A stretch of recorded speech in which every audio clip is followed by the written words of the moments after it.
14ই March brigade সমাবেশকে সামনে রেখে পরিবর্তন যাত্রার শুভ সূচনা ও সমাবেশ অনুষ্ঠিত। পশ্চিমবঙ্গের কলকাতা থেকে সমরেশ রায় ও শম্পা দাসের পাঠানো তথ্য ও ভিডিওচিত্রে দেখুন বিস্তারিত। 6ই মার্চ শুক্রবার কলকাতার রানী রাসমণি রোডের সংযোগস্থলে ভারতীয় জনতা পার্টির 14 মার্চের ব্রিগেড সমাবেশকে কেন্দ্র করে পরিবর্তনের যাত্রার ডাক দিয়েছেন। তাহার সমাবেশ ও ট্যাবলোর শুভ সূচনা করলেন। বৃষ্টি বিধানসভা এলাকার প্রত্যেকটি একটি করে ট্যাবলো হাতে তুলে দিলেন। এই পরিবর্তন যাত্রাকে সফল করতে এবং দিকে দিকে মানুষের কাছে বার্তা পৌঁছে দিতে প্রতিদিন এলাকায় এলাকায় জনসংযোগ তৈরি করার আহ্বান জানান। কলকাতার বিভিন্ন প্রান্ত থেকে কয়েকশো মোটরসাইকেল র্যালি করে জয় শ্রীরামের জয় ধ্বনি দিতে দিতে রানী রাসমণি রোডে জমায়েত হয় এবং সেখানে একটি সমাবেশের আয়োজন করা হয়। যাদবপুর আটবি, টালিগঞ্জ ফাঁড়ি, নেকমল থেকে মোটরসাইকেল র্যালিটি দুপুর 2টায় শুরু হয়। এই পরিবর্তন যাত্রার ট্যাবলোর শুভ উদ্বোধন করেন রাজ্য সভাপতি সুমিত ভট্টাচার্য। মঞ্চে উপস্থিত ছিলেন তাপস রায়, সঞ্জয় সিং, সজল ঘোষ, তমগ্ন ঘোষ, বিজয় ওঝা, সুশী অগ্নিহোত্রী, মীনা দেবী পুরোহিত সহ অন্যান্য নেতা ও নেতৃবৃন্দ। এই পরিবর্তন যাত্রা থেকে ব্রিগেড সমাবেশে যোগ দেওয়ার আহ্বান জানান তারা। পরিবর্তন যাত্রার মূল উদ্দেশ্য হল পরিবর্তনের লক্ষ্যে যেভাবে সাধারণ মানুষটি বিরক্ত হয়ে পড়েছে, যাদের কোন সুরক্ষা নেই, তাহারা সবসময় ভয়ের মধ্যে দিন কাটান এবং যাহারা 15 বছর আগে বাংলায় যাকে বসিয়েছিলেন পরিবর্তনের জন্য, যাহাকে সবাই সহযোগিতা করেছিলেন, এবার হয়তো বাংলায় পরিবর্তন আসবে, কিন্তু তাহার পরিবর্তে সাধারণ মানুষ উল্টো দেখছে। প্রশাসনিক বিভাগ থেকে শুরু করে আইন কানুন সমস্ত কিছু মূল্যহীন হয়ে পড়েছে। আইন বলে বাংলায় কিছু নাই, তাহার জন্য সাধারণ মানুষ সঠিক বিচার পাচ্ছে না। প্রশাসনের ঘুষের পাহাড় তৈরি হয়েছে। যাহারা টাকার বিনিময়ে অন্যায়কে ঢাকা দেওয়ার চেষ্টা করেন, ন্যায়ের বিচার করেন না। সাধারণ মানুষ 34 বছর ধরে যে পরিস্থিতির মধ্যে জীবন যাপন করতেন, তারপরও একই দেখছে। পরিবর্তনের বদলে শুধু অত্যাচার, নিপীড়ন, খুন, ধর্ষণ, রাহাজানি, চুরি কোনোটাই বাকি নাই। বারবার প্রমাণ করিয়ে দিয়েছেন অভয়ার মতো একটি নিরীহ মেয়ের নৃশংস হত্যা। আজও যাহার বিচার অধরা, কাহার বাবা মা আজও চোখের জল ফেলছেন ন্যায় বিচারের জন্য, কোটে কোটে ঘুরে বেড়াচ্ছেন। তাই সাধারণ মানুষ এবার পরিবর্তন চায়, নতুন কিছু দেখতে চায়। আর এই নতুন দেখতে পরিবর্তন আনতেই হবে।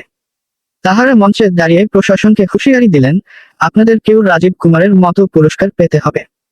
আর সেটা বেশি দিন নয়, এখনো নিজেদেরকে সংযত করুন, না হলে তখন পস্তাতে হবে। তখন দেখবেন যাহার জন্য আপনারা এইসব করছেন তার ফল কি হতে পারে। এখনো আপনারা বিভিন্ন নেতা নেত্রীর ছবি দেখতে পেয়েছেন, একদিন দেখবেন কয়েক বছর পর এই নেত্রীর ছবিও কোথাও দেখতে পাবেন না। তাই পুলিশকর্তাদের বলবো, যতই দালালি করুনের শেষ হবে।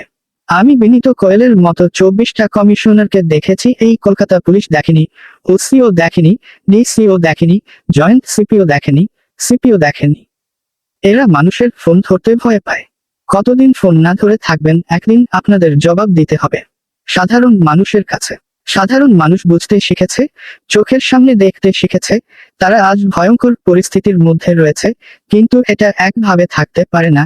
তাই মোদিজি পরিবর্তনের ডাক দিয়েছেন 14ই মার্চ ব্রিগেড সমাবেশে। পরিবর্তনকে সামনে রেখে এই সমাবেশ থেকে ট্যাবলোর শুভ সূচনা করা হলো। ডাব্লু প্রত্যেকটি বিধানসভা এলাকায় ঘুরবে এবং সাধারণ মানুষকে সচেতন করবে, নতুন বাংলার ডাক দেওয়ার আহ্বান জানাবে। আপনারা এও জানেন, প্রতিবারের ভোটের আগে মাননীয় মুখ্যমন্ত্রী ধর্মতলায় ঝর্ণা দিয়ে নাটক করতে বসেন। নাটক সাধারণ মানুষ এতদিন ধরে দেখে এসেছে, আর দেখতে চায় না। তাহারা চায় নতুন বাংলা দেখতে, নিজেরা সুরক্ষিত থাকতে। আপনারা জানেন SIR নিয়ে যে ভুল বিবৃতি ছড়িয়েছে, আর এতটুকুও কিছু ঘটেনি। সাধারণ মানুষ সরব হয়েছে, SIR কে সহযোগিতা করেছে, অথচ সাধারণ মানুষের মনে বিভ্রান্ত ছড়িয়ে যাচ্ছে। আমাদের মাননীয় প্রধানমন্ত্রী মোদিজি কোনোদিন বলেননি যাহারা দীর্ঘদিন ধরে এখানে বাস করছেন তাহাদেরকে হেরে যেতে হবে বা উঠে যেতে হবে, তাদের কোন অধিকার থাকবে না। তিনি পরিষ্কার জানিয়ে দিয়েছেন, যাদের এখানে আধিপত্য আছে, দীর্ঘদিন ধরে বাস করছেন, তাহারা কেহই কোথাও যাবে না, তাহারা এখানেরই বাসিন্দা হবেন। কিন্তু যাহারা বাংলাকে ভাগ করতে চাইছে, বাংলার মানুষের মনে হিংসা ছড়াতে চাইছে, মিথ্যা প্রচার করে বিজেপি উপর দোষ চাপাতে চাইছে, আমরা তাহা কোনোদিন মেনে নেব না। যতই দিদি নাটক করুক, জনগণ বুঝতে শিখেছে আপনাকে 2026-এ বহস্যই কার আকারেও দিয়ে ছাড়বে। সাধারণ মানুষও বুঝে গেছে বাংলায় ন্যায় বিচার হয় না। এই বাংলায় দোষী, খুনি ও ধর্ষণকারীদের বিচার হয়। আর তাদেরকে বাঁচাতেই কোটি কোটি ছুটে যান বাংলার মুখ্যমন্ত্রী, সংবিধানকে ধ্বংস করে লক্ষ লক্ষ কোটি কোটি টাকা খরচা করে ন্যায়কে ধামাচাপা দিয়ে অন্যায়কে সাপোর্ট করে সওয়াল করেন। তাই তৈরি হন, মানুষ পরিবর্তন চায়, উনার বিদায়ের বাজনা 26-এই জনগণ বাঁচাবে। যতই পঞ্চবেদে নাটক করুন, তাই পরিবর্তন আনতে মোদিজি আসছে ব্রিগেড মাথায়, সবাই সামিল হন, কিসের কিসের পরিবর্তন হতে চলেছে। এমনকি কালীঘাটের কালী বলুন আর দীঘার জগন্নাথ ধাম বলুন, কেউ আপনার বিচারে সন্তুষ্ট নয়, মুখ ফিরিয়ে নিচ্ছেন। দেব দেবীরাও অতিষ্ঠ। রাজ্যের সহসভাপতি সঞ্জয় সিং, সাধারণ সম্পাদক শশী অগ্নিহোত্রী, পুরসভার 3 পুর প্রতিনিধি মীনা দেবী পুরোহিত, বিজয় ওঝা এবং সজল ঘোষ এবং আমার ভাইরা এবং বোনেরা, পরিবর্তন যাত্রা, পরিবর্তনের লক্ষ্যে ব্রিগেড চলো। কি সেই পরিবর্তন? কেন পরিবর্তন? কার পরিবর্তন? সারা বাংলা, দার্জিলিং থেকে সুন্দরবন পর্যন্ত কেন পরিবর্তনের কথা বলছি? 15 বছর আগে যে পরিবর্তন বাংলার মানুষ চেয়েছিল, 34 বছরে অরাজক পরিস্থিতিকে সরানোর যে শপথ গ্রহণ করেছিল, বাংলার মানুষ তিতি বিরক্ত। এ কোন পরিবর্তন বাংলার বুকে হলো? কাকে আনা হলো? কাদের আনা হলো? সিপিএম এর হাত থেকে পরিত্রাণ পাওয়ার জন্য আমরা সকলেই যাকে সমর্থন করেছিলাম সমস্ত দিক থেকে,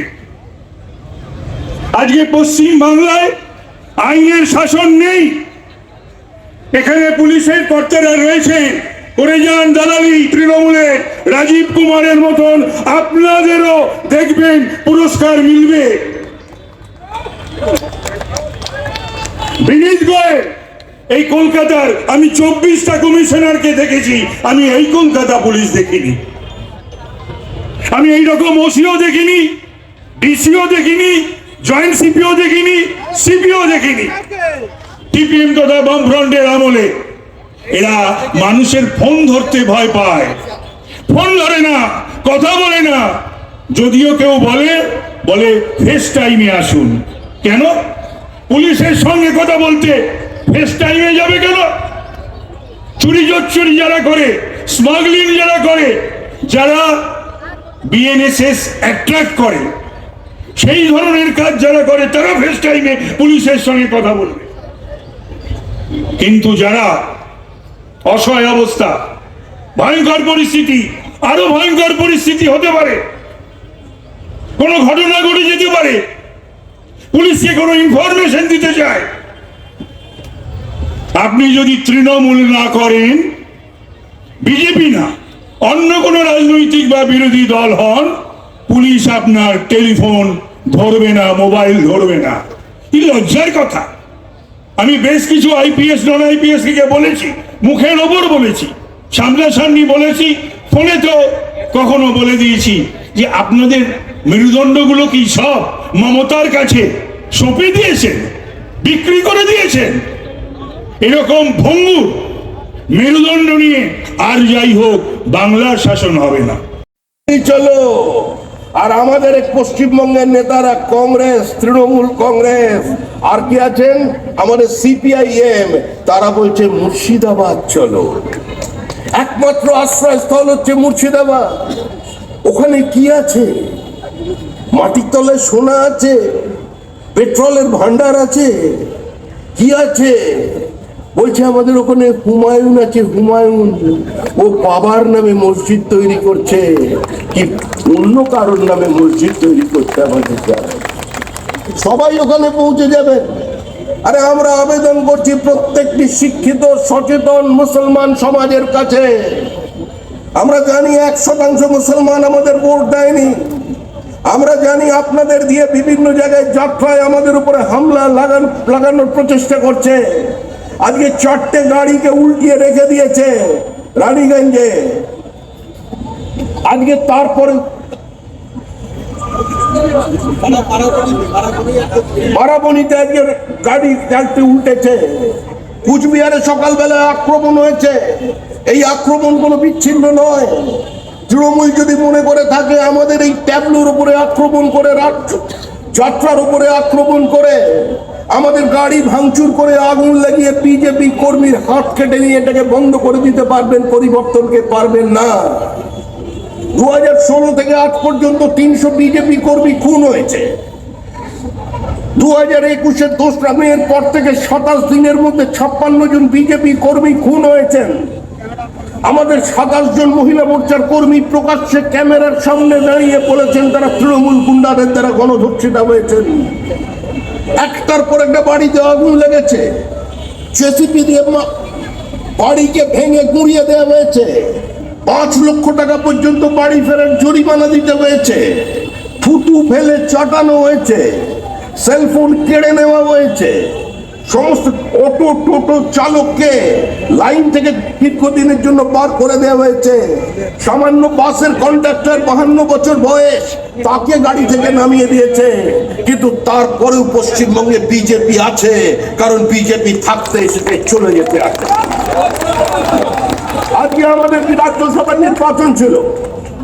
রাজ্যসভার নির্বাচনে আমাদের কাছে একটু বেশি ভোট ছিল, আমরা প্রয়োজনে আরেকটা প্রার্থী দিতে পারতাম। এবং আমরা জানি যদি আমরা প্রার্থী দিতাম তাহলে সাথীহারার গোপন ব্যথা নিয়ে যারা গভীর রাতে আমাদের ফোন করেন তারা অনেকে আমাদের ভোট করিয়ে দিতেন। কিন্তু আমরা ওই ছোঁয়া চাইতে এখানে আপনাদের কাছে আসিনি।